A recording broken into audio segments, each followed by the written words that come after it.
वही तेरा शत्रु है। जब इस प्रकार नारद जी ने पंथ को बताया, इसी समय नारद पंथ लाया और उठ करके चल पड़ा कि जय को मार देगा, जयती को खत्म कर देगा। नारद जी ने समझाया, अरे तुम जयती और बजय जी को समाप्त कर दोगे तो वो हार जाएंगे, वो हाथ जाएंगे। तो फिर क्या करें? शास्त्र ऐसा करो, उनको बुला लाओ। इसी बहाने से अक्रूर को बुलाया। अक्रूर से कहा, जाओ नंद बाबा के घर में हमारे दो शत्रु रह रहे हैं, बलराम और किशन, और उनको कहना कि जाओ मथुरा में मेला देखने चलना है। इसी बहाने से तुम उनको यहाँ ले आना और मल युद्ध करवा करके हम उनको समाप्त कर देंगे। अक्रूर ने कहा कि देखो तो सही, मेरे को कौन सा कार्य इन्होंने दिया, कोई बात नहीं, मेरे भाग्य में ये था, मेरे कर्म में ये था। अब चल पड़े अक्रूर जी गोकुल पे नंद बाबा के पास। जब पहुंचे, जाकर के कन्हैया को और बलराम जी को देखा, देख करके गदगद हुए और उन्होंने जाके बताया कि मल्ल युद्ध देखने चलना है मथुरा में। अब इधर सुबह तैयार होके चल पड़े तो कहते हैं, ब्रज गोपिन करे कृष्ण भगवान हमारे चले गए, ब्रज गोपिन करे पुकार कृष्ण भगवान हमारे, हम सबके प्राणाधार कृष्ण भगवान हमारे चले गए, हम सबके प्राणाधार कृष्ण भगवान। मनमोहन के लेने अक्रूर पूर बन पर आए, मनमोहन को लेने के अक्रूर कूर बन कर आए, हम सबको छोड़ मझधार कृष्ण भगवान हम चले गए, हम सबको छोड़ मझधार कृष्ण भगवान हम चले गए, ब्रज गोकुल करे पुकार कृष्ण भगवान हमारे। वन कुंजन में हरि रास रसे और बंसी मधुर बजाते थे, वन कुंजन में रास रसे और बंसी मधुर बजाते थे, बंसी में मोनी डार कृष्ण भगवान हमारे चले, बंसी में मोनी डार कृष्ण भगवान हम चले गए, ब्रज गोपिन करे पुकार कृष्ण भगवान हमारे। संग लेकर ब्रज के ग्वाल बाल, संग लेकर ब्रज के ग्वाल बाल, जंगल में धेनु चराते थे, जंगल में धेनु चराते, गैया की याद विसार कृष्ण भगवान हम चले गए, गैया की याद विसार कृष्ण भगवान हम चले गए, ब्रज गोपिन करे पुकार कृष्ण भगवान हमारे। जो आगा बकासुर आदि दैत, जो आगा बकासुर आदि दैत, जो कोर कुटल कुविचारी थे, उन दुष्टों को संहार कृष्ण भगवान हमारे चले, उन दुष्टों को संहार कृष्ण भगवान हमारे गए, ब्रज गोपिन करे पुकार कृष्ण भगवान हमारे। मेरे श्याम सुंदर मनमोहन खूब जाने जादू डार दिया, मेरे श्याम सुंदर मनमोहन खूब जाने जादू डार दिया, अब करूं कौन उपचार कृष्ण भगवान हमारे चले, अब करूं कौन उपचार कृष्ण भगवान हमारे गए, ब्रज गोपिन करे पुकार कृष्ण भगवान हमारे। कहे सतगुरु अति बिरह कुल हो, सब गोपी रुदन मचाती थी, अब कौन करे भव पार कृष्ण भगवान हमारे चले गए, अब कौन करे भव पार कृष्ण भगवान हमारे, ब्रज गोपिन करे पुकार कृष्ण भगवान हमारे। इस प्रकार से कन्हैया बेटे को छोड़ करके मथुरा में आए और आकर के अक्रूर को कहा कि चाचा तुम जाओ, हम मथुरा घूमना चाहते हैं। उस समय धोबी आया राजाओं के वस्त्र लेकर के, उनसे वस्त्र मांगा, वस्त्र नहीं दिया तो धोबी को मारा।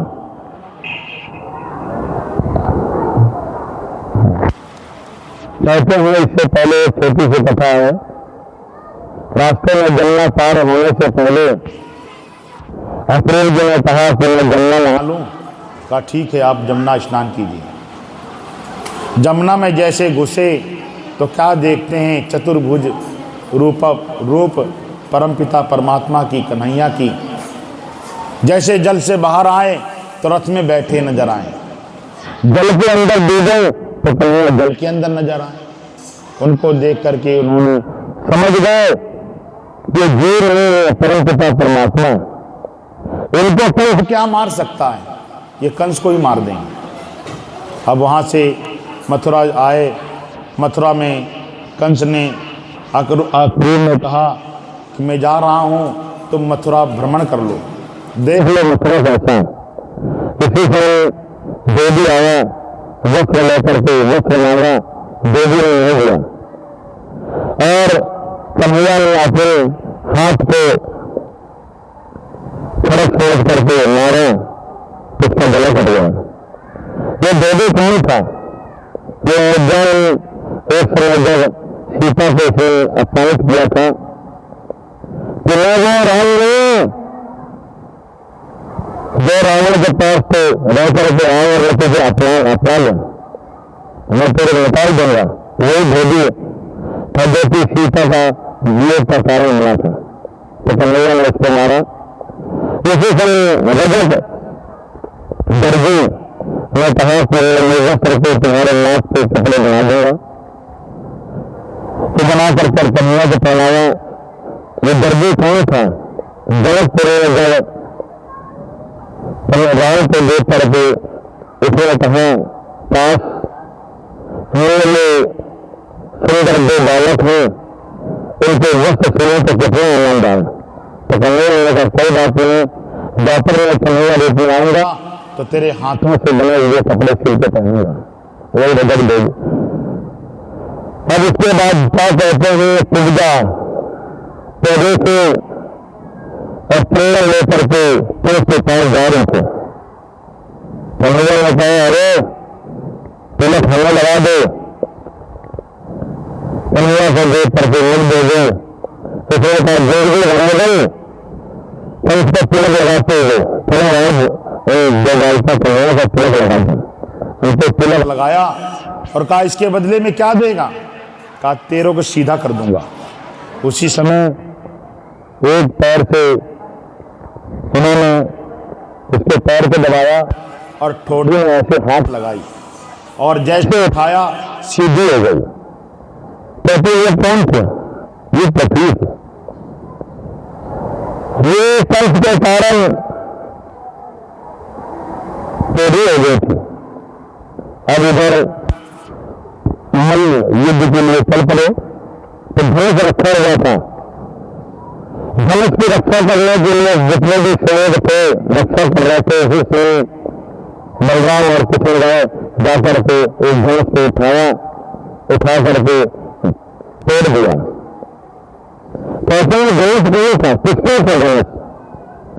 यह परशुराम का धनुष था। एक समय कंस हल युद्ध कर रहा था।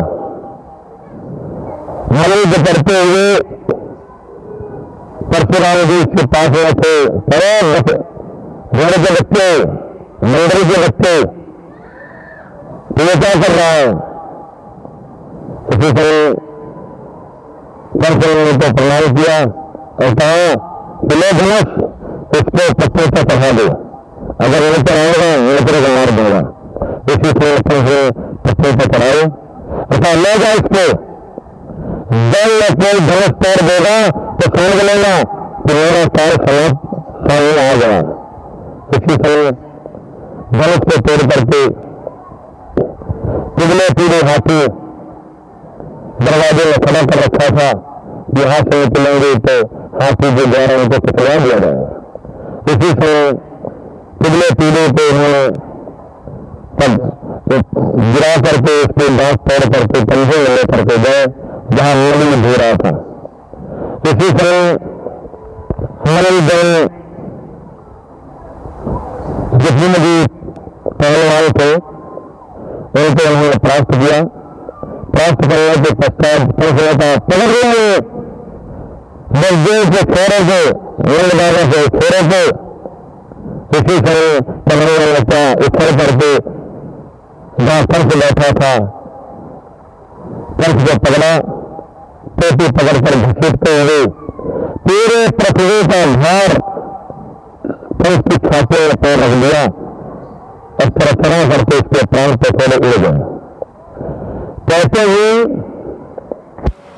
ये जो पंच था पिछले जन्म में पाए हुए वहां पर राक्षस था। ये भगवान इतना अधल था, राक्षस था कि सबको परेशान कर रखा था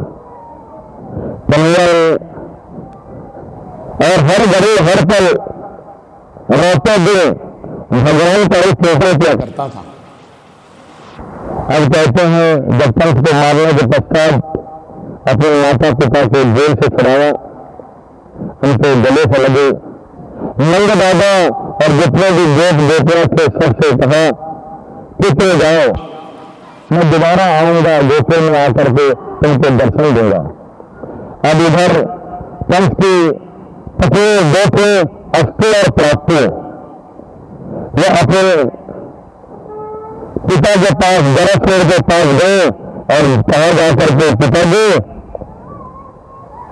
हमारे आपके जवाई को किसी गंगाई में मारा। अब इधर क्या कहते हैं कन्हैया के माता पिता बगदेव बेटी उनके लाड प्यार से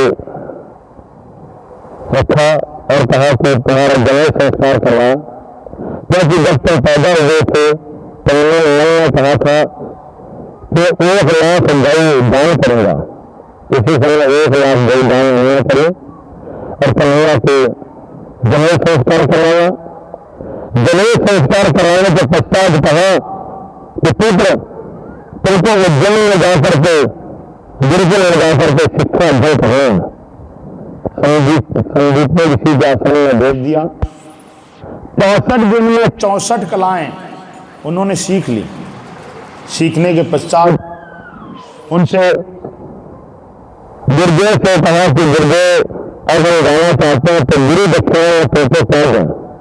गुरुदेव ने कहा मुझे कुछ नहीं चाहिए, अपने गुरु वहां से पूछ लो। गुरु वहां से पूछा, गुरु ने कहा कि वो गायते हैं तो कितने सामर्थ है।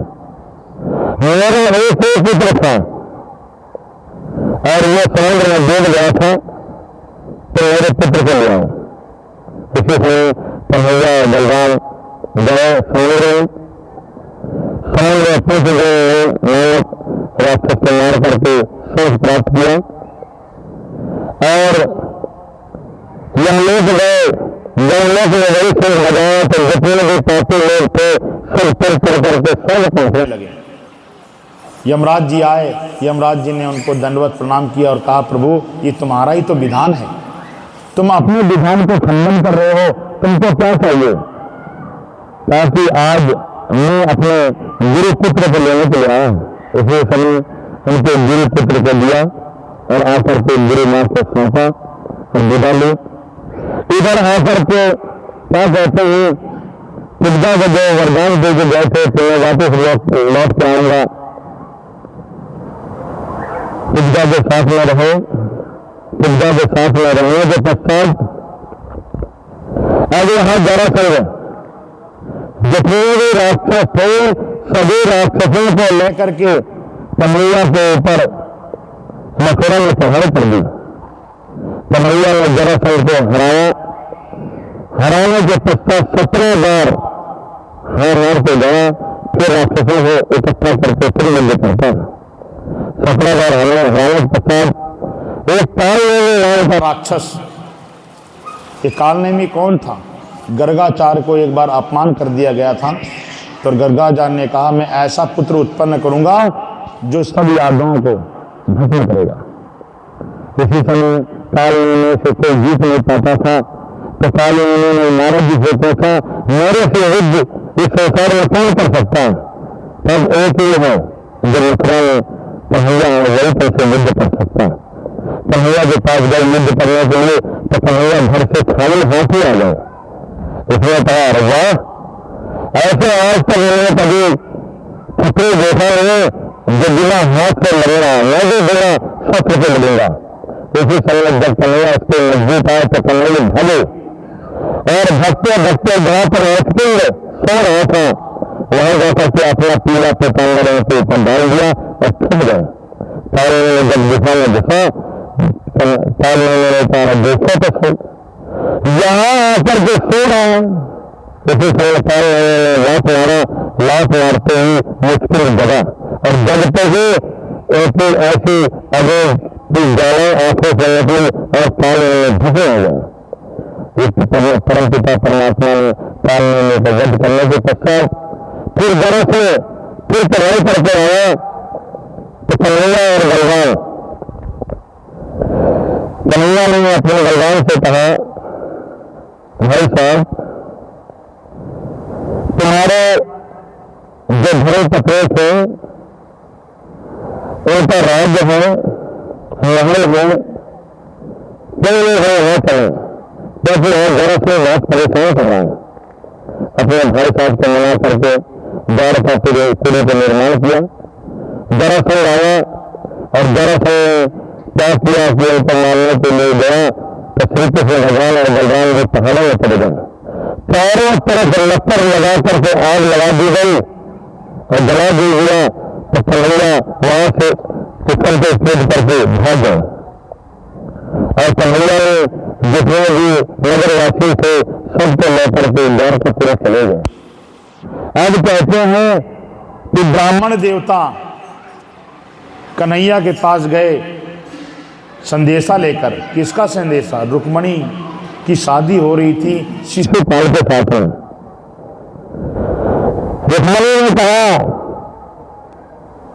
मैं शेरनी हूं, ये दीदियों के साथ में शादी नहीं कर सकती, मुझे शेर ये प्राप्त होना चाहिए और शेर हमें कन्हैया।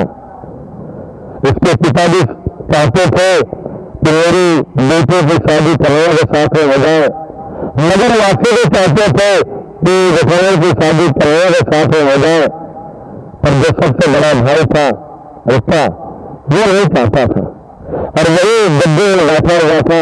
इसके कारण किसी की चलती नहीं थी। रुक्मणी ने संदेशा लिखा और ब्राह्मण के द्वारा कन्हैया के पास संदेशा भेजा गया। आधी रात को ब्राह्मण देवता पहुंचे द्वारकापुरी और द्वारपालों से कहा, कन्हैया से मिलना है। द्वारपाल ब्राह्मण को लेकर के कन्हैया के पास गए और पत्र खोला। पत्र खोल करके पढ़ा गया कि मैं तुम्हारे साथ में शादी करना चाहती हूँ, शिशुपाल के साथ में नहीं।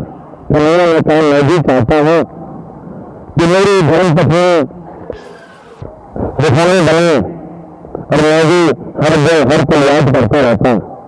कोई बात नहीं, तुम ब्राह्मण देवता खा पी के सो जाओ, कल सुबह हम चलेंगे। और इसमें लिखा हुआ था कि रुक्मणी ने कहा कि ऐसे तो नहीं आ सकते, मैं गिरजा पूजन करने के लिए मंदिर में जाऊंगी और मंदिर में तुम वहीं से मेरे को हर के ले जाना। अब इधर कन्हैया ब्राह्मण देवता को बैठा करके रथ में चल पड़े। बलराम ने कहा सैनिकों से, अरे कन्हैया कहाँ गए? कहा पता नहीं, कहीं गए हैं। उसी समय बताया कि ये ब्राह्मण आए थे लेकर पढ़ा पढ़ करके कहा, कहीं ऐसा न हो कि वहाँ जरासंध भी है और सब कहीं युद्ध न हो जाए, तो ये भी अपने अक्षय सेना को लेकर के बलराम जी पीछे से चल पड़े। इधर कन्हैया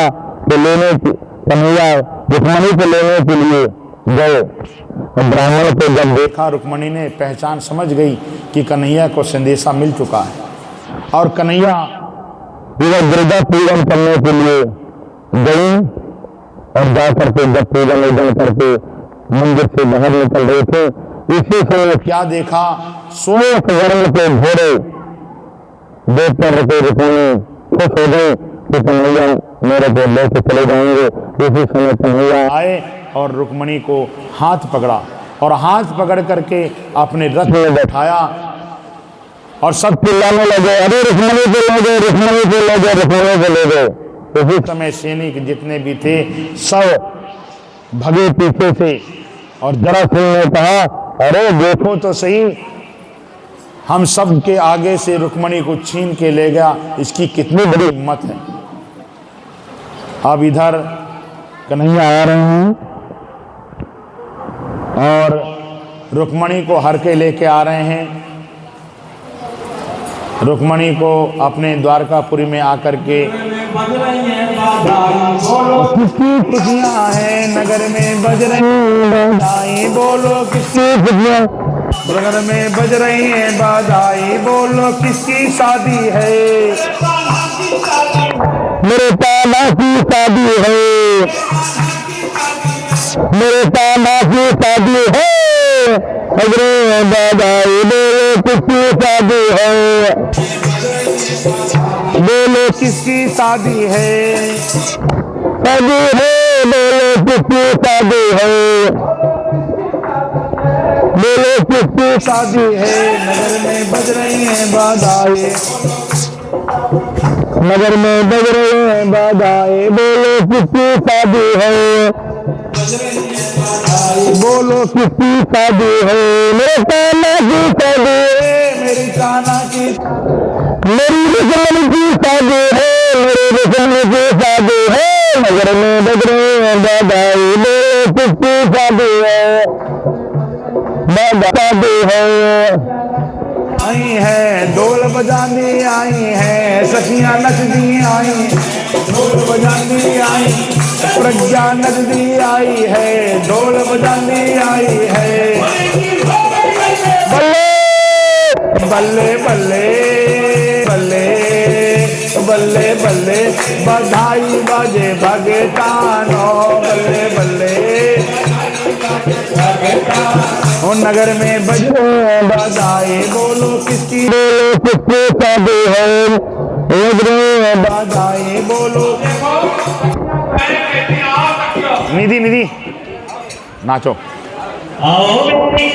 शंकर की दुल्हन बना दो,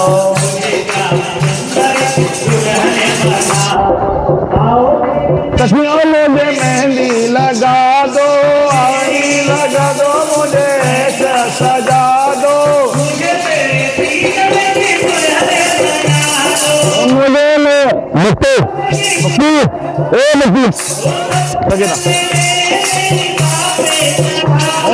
सत्संग में लेते चलाई, सतगुरु ने मेरी कीनी सगाई, इनको बोला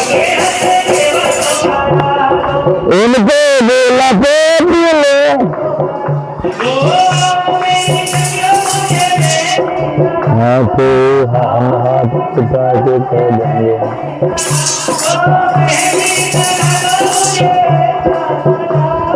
मेहंदी लगा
नहीं दो और कहाँ है?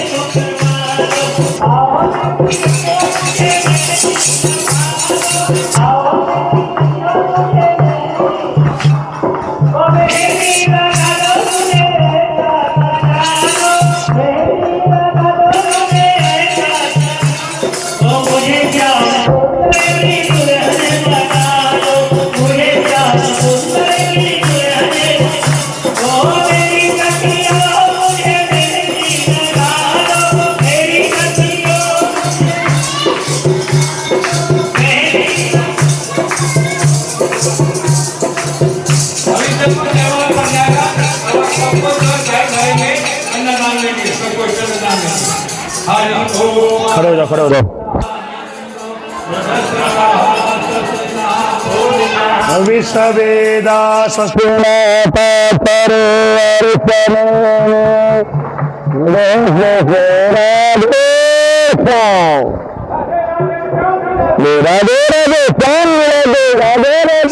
मिला दे। सब लोग धीरे धीरे आकर के, अरे तिलक का तिलक लगाओ, तिलक।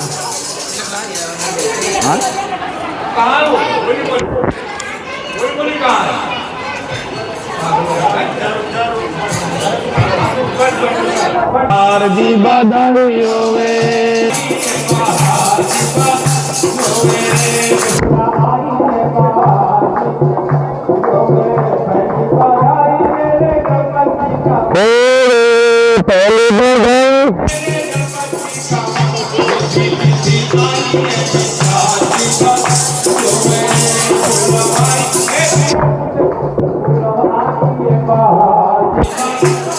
निधि निधि निधि इधर जाओ, इधर कौन करेगा, इधर जाओ, बोलना भूल,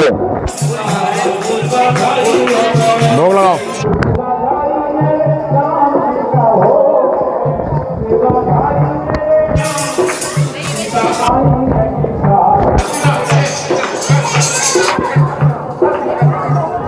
यहाँ खड़े हो जा।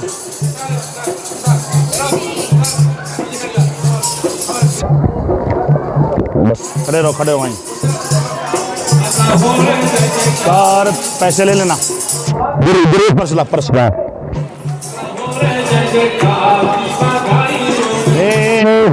वासु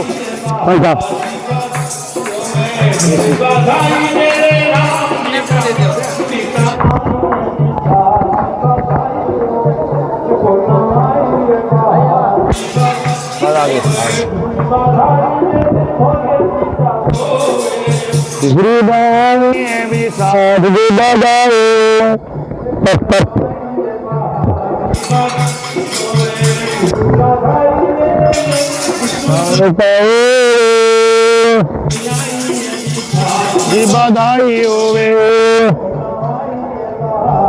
बधाई होवे,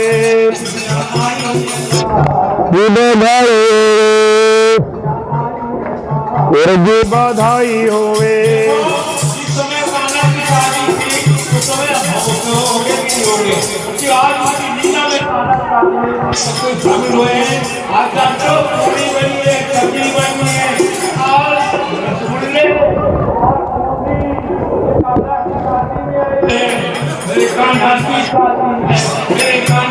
शादी है,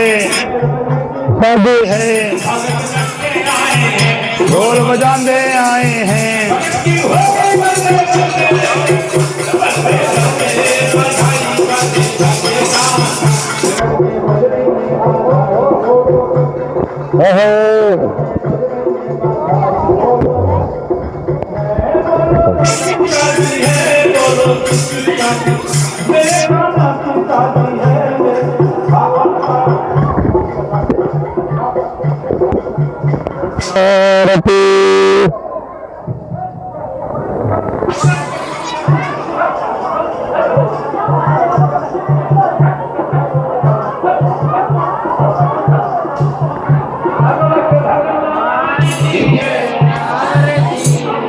पापियों को पाप से है तारती, आगे अपने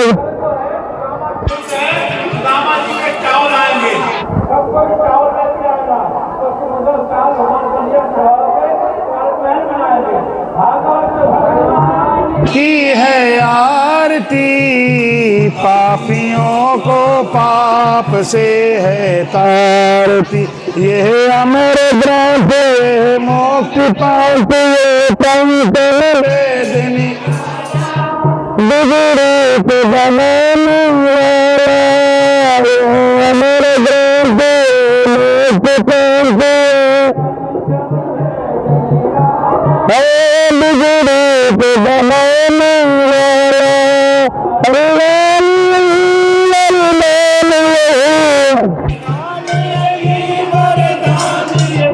जग तेरे मंगल में आरती, पापियों को तुझे तारते भगवान की है,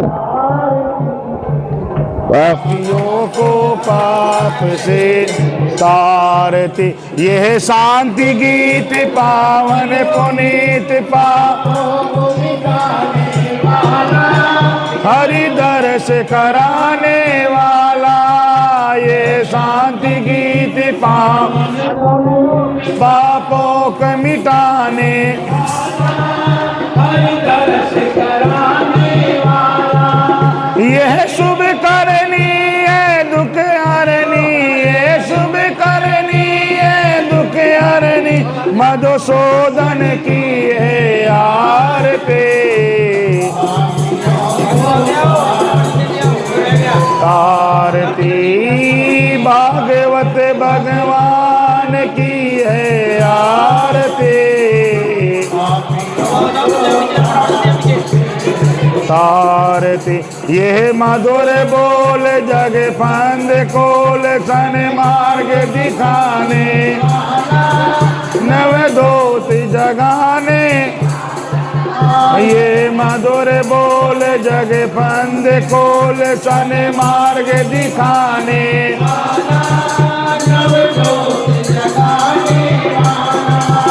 श्री राम यही घनश्याम यही, पंकज रसगुल्ले रसगुल्ला रसगुल्ला हाँ हाँ बोल रहे हैं हाँ,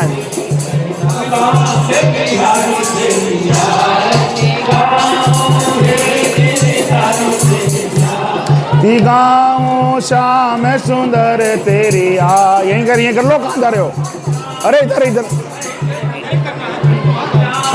मारे तेरी आरती, गाँव कुंज दिया रे तेरी आरती, मेरे मुझे प्रभु सीत तो है प्यारी गले छवि भले भले, बिहारी तेरी आरती, गाँव गिरधारी तेरी आरती, चरण से निकली सारी चरण के दर्शन, तेरी आरती, गाँव गिरधारी तेरी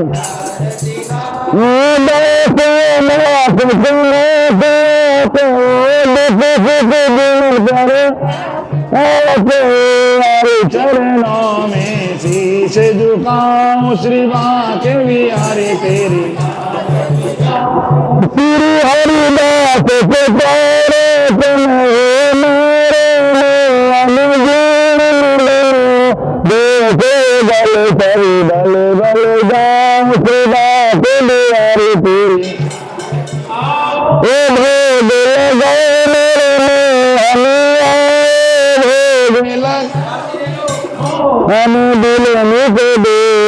दाम के तेंदुले रुचे रुचे भोग लगाओ मेरे, धन के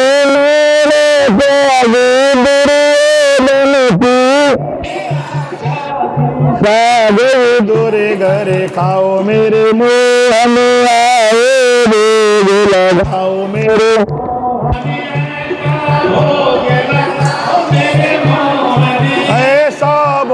तिलक लगा, तिलक तिलक लगा दो, तिलक तिलक मेरे लगाओ मेरे,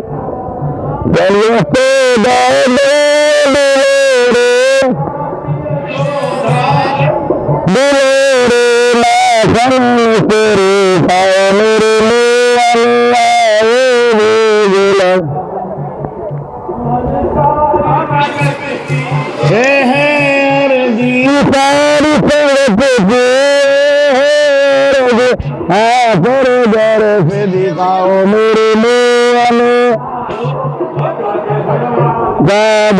मरे जाओ मेरे सामने दास बन कोई अमर हो जा दाता के दरबार में सभी खड़े हाथ जोड़ देने वाला एक मागत लाख करो अजय तेरा यात्रा चले तेरे यार गड़े गड़े तेरे आसरा तेरे गुजारा लाल प्रवेदन सुना दे दे जाने ग्रस्त सुना मैं दे उनका नारा मेरा सागल उनका जा गुनाहगार से तुम्हें गरीब निवार जाने के तक दे तुम्हारे बहुत भर करे वाले सावरे दे दर्शन उदार परम से सुने दे तुझे न तेरा दार दासी दासी चाल के बसेर दे चल दे दर्शन दर्शन करो घटघटन से जाप करूंगी तब कपाट करूंगा सुनाऊंगी साधुओं का संग कराऊंगी संग जंग पानी का दान करो लगाऊंगी सजा से पीली तो आपसे पी तो बड़े जो फिर संगत की अरदास आपके चलने के पास पर वीर मंदिर गड़गड़ गया आधार हाथ जोड़ विनती प्रबोध जनता देव सुपानी भरनानी ब्रजनाना संतो महिला स्वतंत्र अस्त्र पूर्व साध्य शांति देवा ओम राजाधिराजा प्रफल वयम वैष्णवपूर्ण काले कालन काल काला मल्लम कामेश्वर वैष्णव ददातु विदेरा वैष्णव महाराजा ओम विशतो विशतो विशतो